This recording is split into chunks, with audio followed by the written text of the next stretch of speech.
And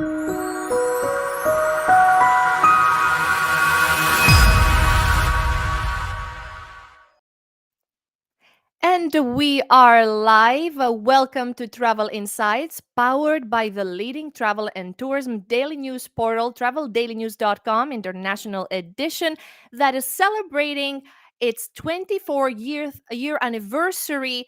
And we have a special episode for you today.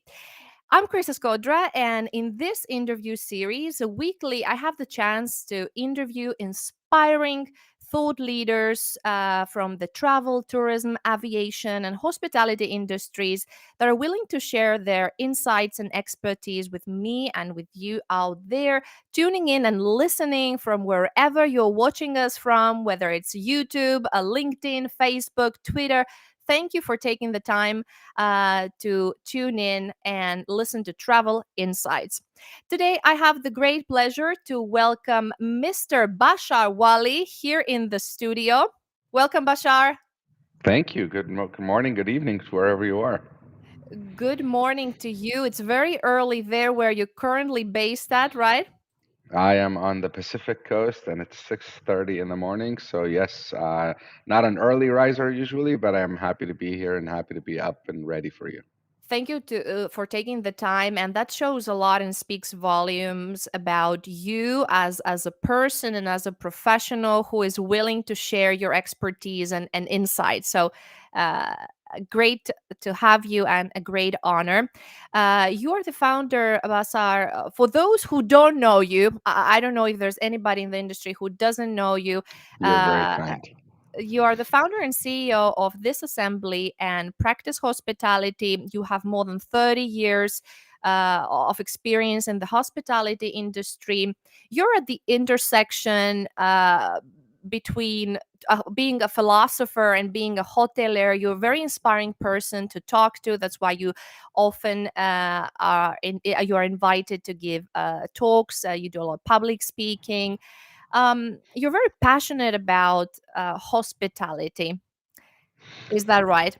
I tell people hospitality flows through my veins, and one of my favorite quotes is the meaning of life is discovering your gift, and the purpose of life is giving it away.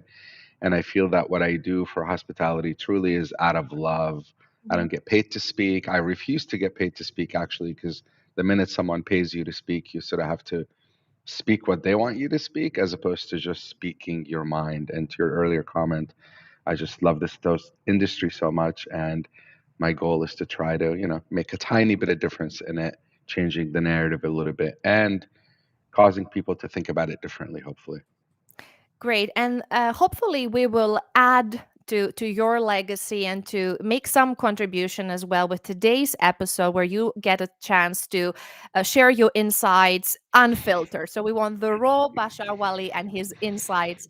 Um, you said that hospitality runs through your veins, and although many of us are familiar with your work and your public face, I would like to go briefly a little bit back in time and find out what shaped you. What's running through your veins, and what is the contribution of your upbringing, your family, especially in terms of hospitality and creating experiences? Have you been traveling a lot with your family? Where does this all come from? Is there a connection? Because we are products of our childhood, aren't Sure. we? Sure. So, really good question. And I often say when people ask me why I got into this industry, there's one quote that resonates with me that essentially speaks to why I'm in this business and why I love it so much. So, I grew up in the Middle East, grew up in the Damascus, Syria, and there's a quote in the Middle East that goes something as follows: when a stranger shows up at your door, feed him for 3 days before you ask him who he is, where he's from, and where he's going to, because by then he'll either have the strength to answer or you'll be such good friends it won't matter. And if you truly and deeply think about that sort of concept of hospitality, at its very core, it's this idea of welcoming someone into your home and making them feel like they're at home. And I sort of jokingly say, tell someone, here's that quote, congratulations, there's your master's degree in hospitality. Because once you understand that very simple concept of hospitality, you really are there. The rest is just window dressing. It's ornaments on the tree. It's all about making someone feel a certain way.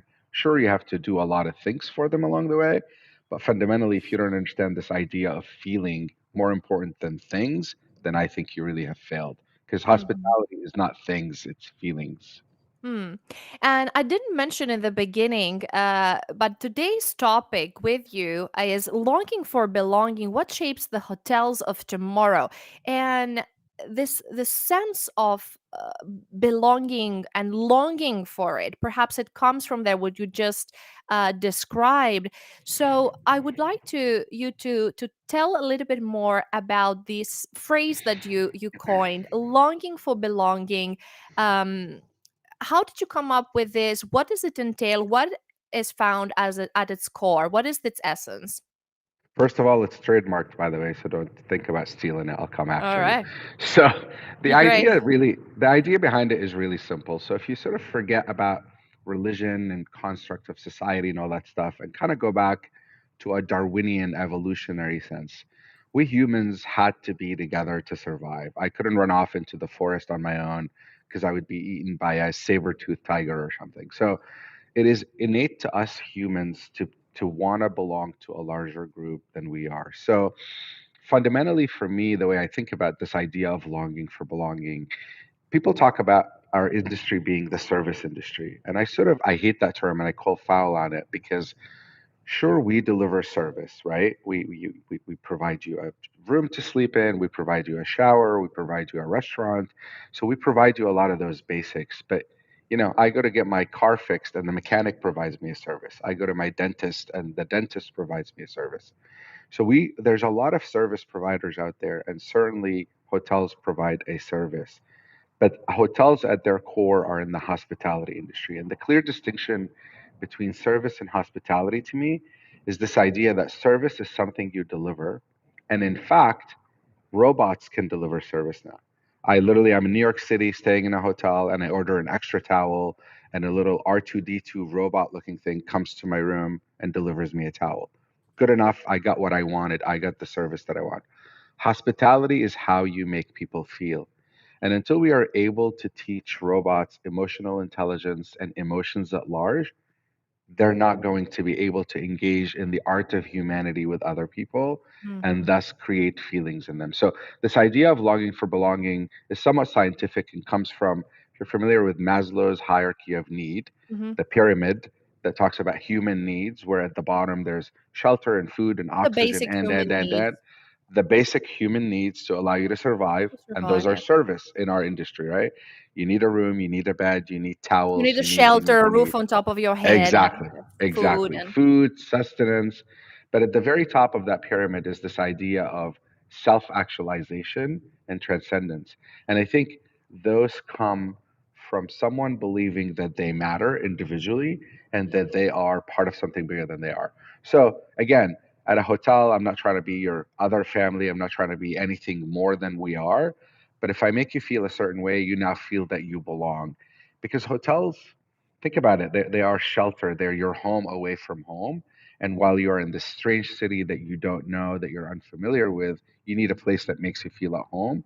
So if I manage to invoke that feeling in you, and by the way, that's not limited to quality. Like I don't have to be a 5-star hotel to make you feel that way. I literally could be a 2-star hotel. Because remember, fundamentally, you have to provide me those basics we talked about.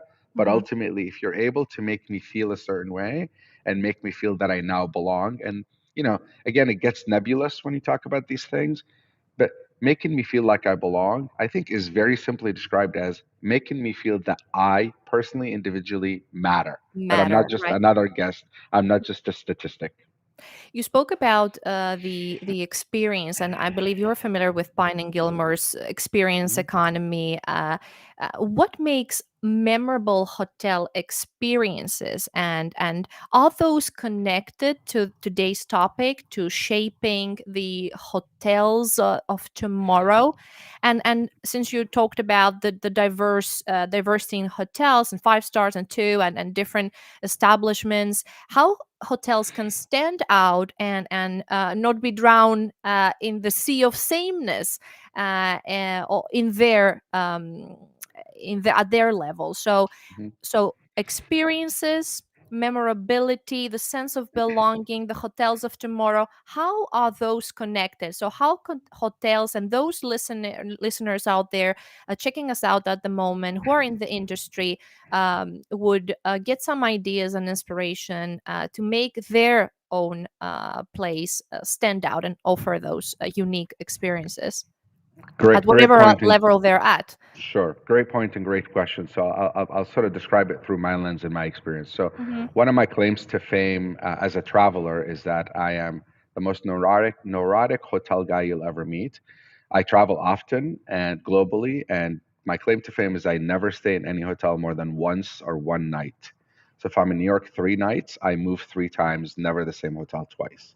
And in many cities, I've run out of hotels. I've literally stayed in all of them. And when I say all of them, I don't need to go stay at a Sheraton because I've seen it, been there, done that. I'm talking about anything in sort of the lifestyle space, brand or independent, it doesn't matter. And I will stay at a 6-star hotel and I will stay at a hostel and share a room with someone just to truly get the experience. May I ask before you continue? I hate to Sure. interrupt you, but I No, had not this at all. question. I had this question before because I watched your previous talks and TED talks and so on.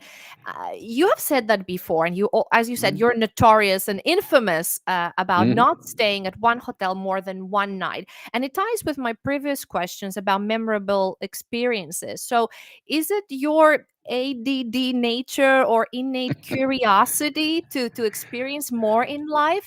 And how does this explain memorability and connection to loyalty? What if the hotel that you stayed for one night made such great efforts to create those memorable experience and that sense of belonging? Would you still go out and go to the next place? I've always had this Fantastic. question, so I think now that you Fantastic mention question. it. I'm there. Fantastic question. So, back to the hotel count, and I'll tie it back together for you here in a second. So, in many cities I've run out, in New York City, which is hard to run out in, the center of the universe, I've sort of kept track in number of hotels. And a couple of weeks ago, I stayed at my 230th hotel in Manhattan. 230. And I'm pretty confident that if I cared enough to prove it, that I hold the world record. Not for the most traveled person. Lots of people travel more than me, but I don't think anyone is neurotic enough to move hotels every night. And through that experience, 230 hotels, and let's just sort of stay with Manhattan for a minute. Through that experience of 230 hotels, people often say, well, what do you remember? Like, what stands out? Tell me your favorite. What do you remember about these hotels? And it's an interesting question because, like I said, I will stay at the Baccarat, one of the really nice hotels in New York City, and pay whatever, pick a number. And I say, you know what? I remember it being nice. I remember, I'm sure they had fabulous flooring material and incredible art and really nice amenities, and. But at the end of the day, I can't tell you what kind of flooring material they had, whether it's marble or tile or whatever it was. And similarly across the spectrum, I don't really remember any of it because fundamentally and at the end of the day, it truly doesn't matter. When I stay in a luxury hotel, clearly there are certain expectations. Of course, I expect them to have high-end flooring materials and high-end amenities and those to me are table stakes. So generally, the answer I give to that question is I only remember when someone goes out of their way and genuinely gives a shit.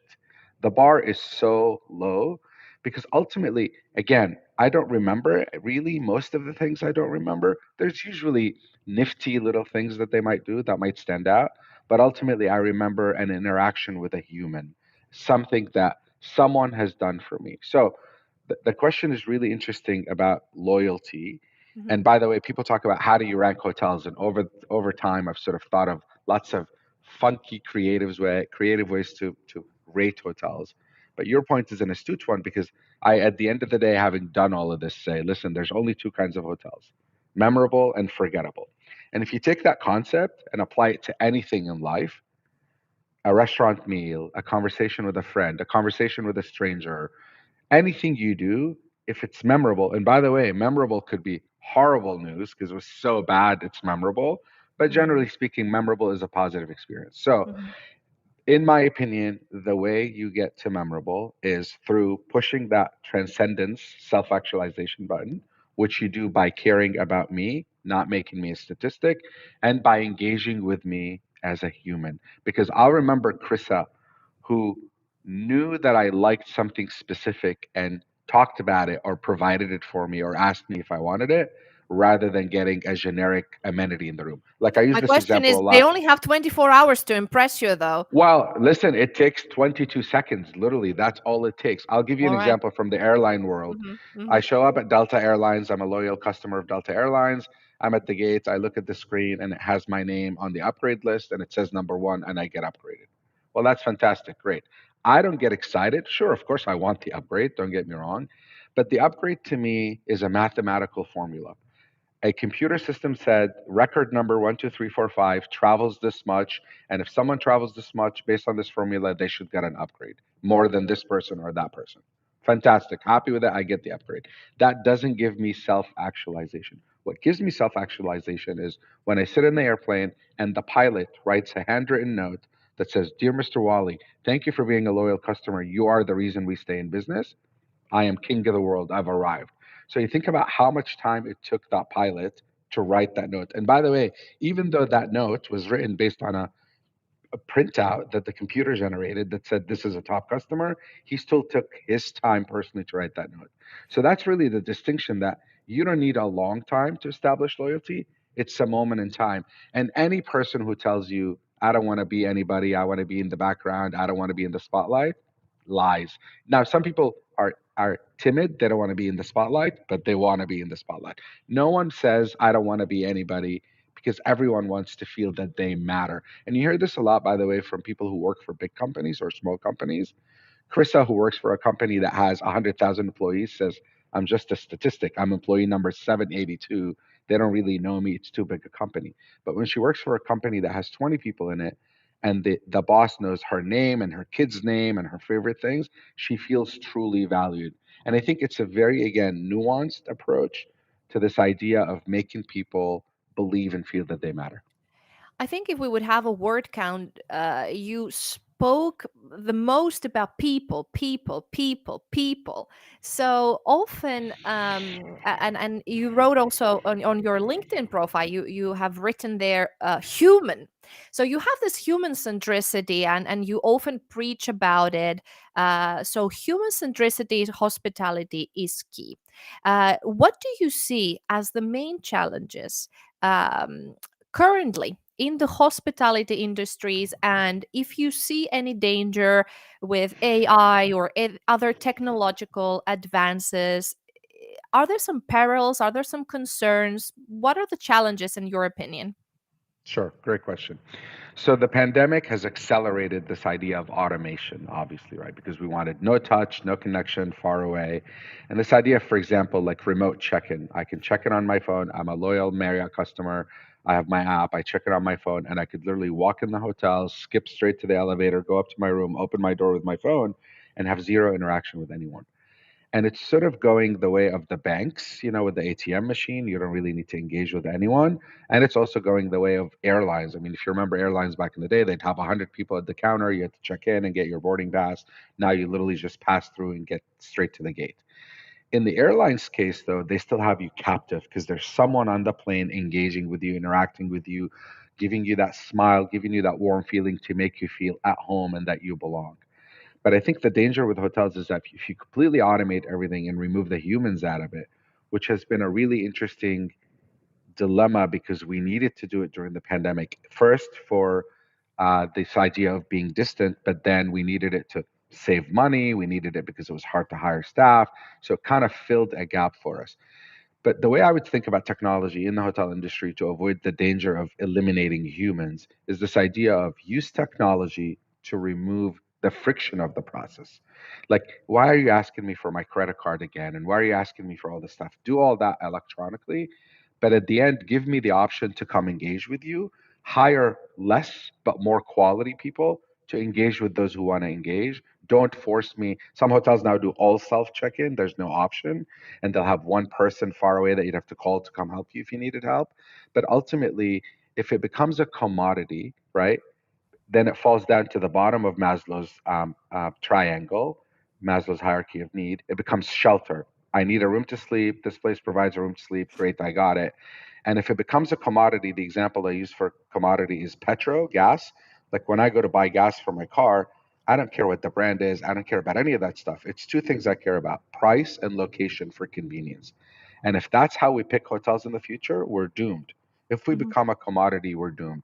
And I think, again, this idea of feeling welcomed. Now, by the way, some may choose that. I don't want to talk to anyone, let me go on my way. But others want that interaction. They want to talk to someone because they, really at the core of this is sort of this other concept we can talk about, and I'll pause for a second to give you a chance to follow up. But this idea of emotional intelligence, and again, back to my earlier comments, robots, for the time being, I'm not saying never, do not have emotional intelligence. And emotional intelligence is read your customer and give them exactly what they want. And you have said to me prior, we had a short meeting, that the two best qualities for any person to have is common sense and emotional intelligence. Is that right? Absolutely. Absolutely. Almost in every industry, I Mm, think those two things matter so much. Common sense is very uncommon, as you will find out with if you don't see it already. And emotional intelligence, it's funny, especially in our industry. Historically, these big brands had a pre-prescribed way. This is how you say hello. This is what you have to mm, do. You have mhm, to use the guest's name 3 times during an interaction. And people don't necessarily all want that. Like it's like the mm, butler syndrome. I don't want a butler. I don't care if you give it to me for free. I don't want anything. Like I want high quality, but I don't want sort of this mm, formality around it. So the idea of emotional intelligence is that when you show up in front of me, I shouldn't tell you what I think I should tell you, nor what my company tells me they think I should tell you. I should engage with you the way you want to be engaged with. And emotional intelligence is my ability to read your body language, your verbal cues, your nonverbal cues, mhm, and give you what I want. It's funny, again, out of all these check-ins that I do, as you know, I do whatever, mm, a lot of them because I move hotels. Every time I get to the desk, it's a half an hour speech in many cases. I'm like, I am here at 11 p.m. I'm leaving at 7 a.m. Why are you telling me about the spa? mhm, Just because someone said you must tell every guest about the spa. Don't don't talk to me. Don't tell me anything. You could see that I'm sort of moving quickly. Hand me my key and say, "Got you on your way. Take care. Anything you need, just buzz me." So it's. I'm actually currently working with the dean of a hospitality school about the idea of can we specifically for hospitality create an emotional intelligence aptitude test. mhm, Because, listen, the reality is, and I'll self deprecate here, this isn't rocket science. I said it at the beginning. You want to be a successful hotelier, make me feel good when I walk through your door, make me feel welcome. And check, done. The question is, how do you take it to that next level? If I could tell that you, Chryssa, have the aptitude for emotional intelligence, I can teach you how to check someone in. I can teach you how to press the mm, buttons. And mm, everything being so automated is easy now. It's harder for me. I can hone in your skills, but you have zero interest in this idea of understanding and reading these cues. I'm going to waste a lot of time on you and never be able to get that out of you. mm. And about emotional intelligence, you're absolutely right. And I would throw in, perhaps under that or through that lens, the mental software we all come from, that is shaped by our culture and our upbringing. Right, as I asked you about your Arab heritage, and now we have a Greek and an Arab, going philosophical, but also down to the details. And so you have to read the people. All of us, we have our own mental software, and this is where cultures collide. And it does Mhm. take an emotionally intelligent person to understand that perhaps Finns would not like, or of course we are individuals, but we do have certain inbuilt Sure. software in us. So I'm glad that you said about the emotional intelligence and And and its and by importance. And to that point, by the way, I believe strongly that the future of luxury at large is ultra customization. It's no longer about I want a whatever green M&M on my pillow. It truly is about ultra customization, and that Mhm, includes, by the way, don't talk to by the way, Uber. Interestingly enough, now if you buy Uber, whatever the Uber Deluxe, one of the options is do you want to be talkative or not talkative with the driver? Like mhm, they're trying to, do you want the car cold or hot? Do you want music or no music? mhm, So they're trying to customize to the individual. And I think we hotels have fallen behind. To us, we think customization is we ask you one time, what's your favorite snack? Pretzels. Okay, that's done. We'll give you pretzels next time you come. It's so much deeper than that. And I think our technology has allowed us to do so much more of that easily because otherwise it's hard work, mhm, yet we fail miserably. I'll give you a great example. I'm mhm, titanium elite on Marriott, one of their top statuses. mhm, Stayed in many, many Marriotts. I like my room year round in any climate at 64 degrees Fahrenheit. You would think once ever in hundreds of stays, a person would go on their computer from their desk, find that fact out about me. I'm one of their most loyal customers, and literally push a button and drop the temperature in my room. And when Mhm. I arrive, send me a note that says, "We gotcha. We know you like your room cold. We took care of it for you. So Hope you you're enjoy a it." Finn. I just had to Yeah, check exactly. now. 34, 64 is 17 Celsius for Yeah, our European and other listeners. So 17 Celsius, 64 Fahrenheit. So it is a bit chilly. So that's your preference. that's my Uh, preface. great. But the point is, think about how that. By the way, you do that for me every time. Back to your earlier question, I'm coming back to you. You know why? Because you cared enough to do something for me. Mhm, By the way, don't send me a big amenity just because the list said I'm VIP, because VIP again is a mathematical formula. Do something for me individually, mhm. and that's how you build loyalty. Stalk And me on people mistake Facebook and find that. what I like. Please do. Do It's your not that hard. research. Well, remember though, if I am part of a loyalty program, that's what they call these Mhm. loyalty programs, you should know about me.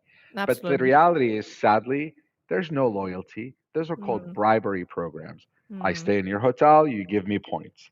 mm, That's what people confuse those two words, bribery and loyalty. You don't buy my loyalty, you earn my loyalty. And the way you mm. earn my loyalty is by treating me like I matter.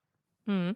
We spoke, Bashar, earlier about the challenges of technology, and now you touched upon the ultra customization. What trends you see emerging and playing a vital role that do and will shape the future of hotels, so the hotels of tomorrow? So the challenges we have addressed, you touched upon what you think is important. Are there any other trends that you see are they up and coming, or they're still here but you predict in the future they will be having a great impact? Great question. Clearly, all the things we've talked about for the last decade, good art, good coffee, sustainability, inclusivity, like all these things have truly now become table stakes. You can no longer brag about being sustainable. Any restaurant who says we're farm to table, I'm like, why are you telling me that? Obviously, you better be farm to table, otherwise, why are you in business anymore?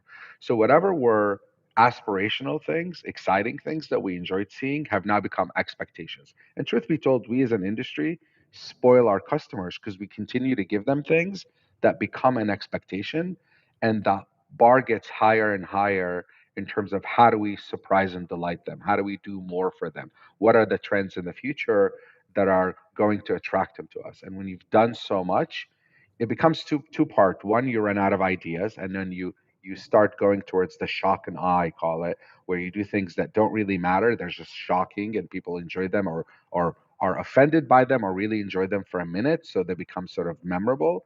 But beyond that, and again, I want to be a broken record on purpose here. You think about the 80s and 90s, maybe in 2000s. I love eating out, and I'm happy to go to a fancy three Michelin star back in the day and sit there for 4 hours and have 17 courses and 22 pieces of silverware and 22 glasses. That's not what people want anymore. What people want now, they realize how valuable time is. Don't waste my Mhm, time, number one. Do not waste my time.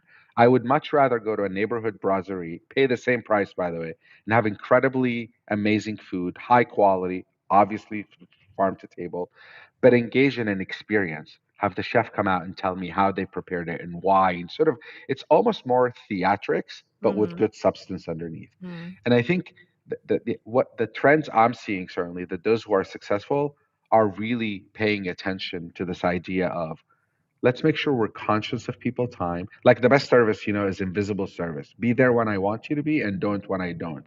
And that's a really, really fine balance. Figuring out how to give you the ultra high quality service and ingredients you want, but being essentially invisible about it, only there when you need me. So I think, again, this idea of really honing in these experiences, understanding how to create the experiences. And by the way, you don't create an experience by having fabulous art. You create an experience by having fabulous art that has a reason to be there, that is integral to the story you're trying to tell, and a way for me to follow that narrative. We had a hotel, by the way, that had an amazing collection of art. We had docents on call. You could actually schedule an appointment and have a docent walk you through the art of the hotel. That to me is an experience. Hanging a bunch of art on the wall with a card underneath, that's not an experience. So Mm-hmm. really honing in the experiences and going deeper and deeper with them and customizing them to the customer, back to ultra customization. For those who want them, sure.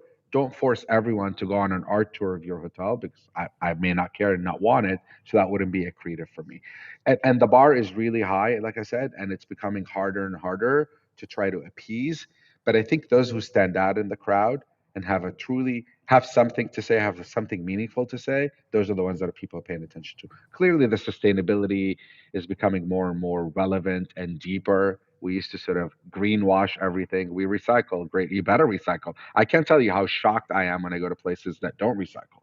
So it's almost like an expectation. But how do you Mm-hmm. go beyond that and really be sensitive and sincere and authentic? I honestly think if I were to put it in one word, authenticity, which is one of the most overused words I think now. But if you're authentic in everything you do and intentional and thoughtful, that is how I see the hotels of tomorrow getting shaped. Now, of course, using technology better. We talked a lot about AI and how that could be utilized in the industry to really better predict what it. Instead of me stalking you on Facebook, there's an easier way now for me to find out more about you and do something about it. Mm. Uh, I would listen to you for hours and hours. Well, So I have a last question for you. You currently enjoy the past years or decades. You enjoy quite high status. You're quite well known. You've traveled your miles. How many countries you traveled to? How many? You said 230 hotels. hotels. Right. But you have started from humble beginnings. You started as you wrote somewhere. You started from frying an egg. Is it literally to Literally. negotiating perhaps multi-million dollar deals? Mhm. Or So what I would like to ask you to close this nice interview and inspiring discussion, what are the lessons you have learned along the way that have shaped you as a hospitality professional, the hospitality professional you are today? And also, if you could give some advice to top executives, but also to the people at all levels in the hospitality industry, what is important for them to know? If you could, in a nutshell, summarize, we talked about common sense, emotional intelligence, we talked about authenticity. Is it some other lessons that you've learned in your 30 plus Sure. years of career for Sure. our viewers and So, listeners? great. So, hospitality to me truly is one of those bugs because as an industry, it's not the greatest industry, right? It's terrible. We're open when everyone else is closed, 24/7, 365. Every holiday we're open and you're Mm, working. So it's not exactly the best schedule for lifestyle, nor is it the best money. So I truly believe that if you don't have a passion about the industry, if you don't have a passion, I sort of say, by the way, my job description is I'm the host of the soiree. There's a party every day, and I'm hosting the party to make sure everyone in the party feels good, has a good time, and want to come back again. But if you don't have that innate desire in you, this idea of being a host, then it's not for you. Of course, you can be in finance and not sort of engage with the front line, but fundamentally, if you don't catch that bug and you don't feel it's for you, don't waste your time. Now, clearly, ultimately, you can get to high places in the industry and do a lot with it. But I think, say from the beginning, if you don't feel that it's truly your passion, but that almost applies to anything. If I sort of tell everyone, if it doesn't set your soul on fire, it's not worth the burn. Like, don't waste your time, go do something else. So, passion number one, and this industry, to me, although not complicated, I think paying your dues and really working in a hotel on the ground level, getting your hands dirty is so helpful. And it's been so helpful for me across my career because you just have a deeper understanding and a better understanding of what it takes to pull this incredible party together. I mean, I literally have cleaned toilets, I've cooked food, I've done all of it. And not for a day, just sort of to check the box. I actually did it. And I think it shaped who I am. It made me a better leader at the end of the day because I have a true appreciation for how it goes. So, passion number one, don't be afraid to get your hands dirty. And even if you don't have to, find a way to do it because I think it makes you a much better person. And by the way, all the things I described for guests, emotional intelligence, ultra customization, recognizing them as humans and individuals, pushing the transcendence and self actualization button, equally as important to do with your teammates and your employees, not just your guests. So the people talk about external customers and internal customers. Your internal customers, without them, you'll never get it right for external customers. So you truly have to treat them equally and think about them exactly the same way. They have feelings. They want to know they matter. They don't want to think they're employee number 521. They want to know that they're Chryssa and she matters individually. I have so many questions. I want to ask you now about leadership and leading this young generation of employees in the hospitality and then the new generation of travelers. Maybe some short insight because I would like to hear your thoughts. So, leading and welcoming as customers new generations of travelers or different generation of travelers with different needs. And then, how about from the leadership perspective? Leading such teams that consist of people of a different generation, right? Do you As see you can any tell, it's challenges there hard and for opportunities? it's hard for me to give a short answer. So there is no short answer. I We wish it need was that another easy. episode of Travel I know, Insight. I know. I would say, look, fundamentally, it really again is all simple. Treat people across generations because you can't say for the last 10 years I've done it this way and it's worked. You really have to be sensitive. Back to the idea of emotional intelligence and reading your audience. You have to Mm, read your employees even generationally. And again, I have a much longer answer to this that we practice within my company. But we used to, as an industry, say employees and paint them in one big broad paintbrush. Well, that doesn't work anymore mm, because they mm, all have different hopes, different dreams, different aspirations, different needs. So as you start distilling it down, and by the way, it's impossible to give every single employee or teammate what they mm, want. mm, So we sort of try to categorize them in three different categories, right? So the career person, the person who just wants an honest day's paycheck, they don't care about career, they want upward mobility. And there's sort of the transient, right? The aspiring actress, the aspiring DJ. The needs of those groups are completely different. And you can easily attend to them. It's not like you have to have three separate companies within one company. You can easily attend to them. So again, take the time to know your teammate and know your customer equally, right? And do something about the information you find out. Nothing bothers me more than when someone says, "Have you stayed with us before?" As I'm checking in. Yes. mhm, Silence. Nothing. mm, Like I've stayed with you before equals you should know me mhm, equals what are you doing about it? So mm. Mm. And you spoke about companies. Tell us briefly about the companies you're associated with, this assembly and practice hospitality. How do you add value in the industry with the work that you do? How do you shape the hotels of tomorrow?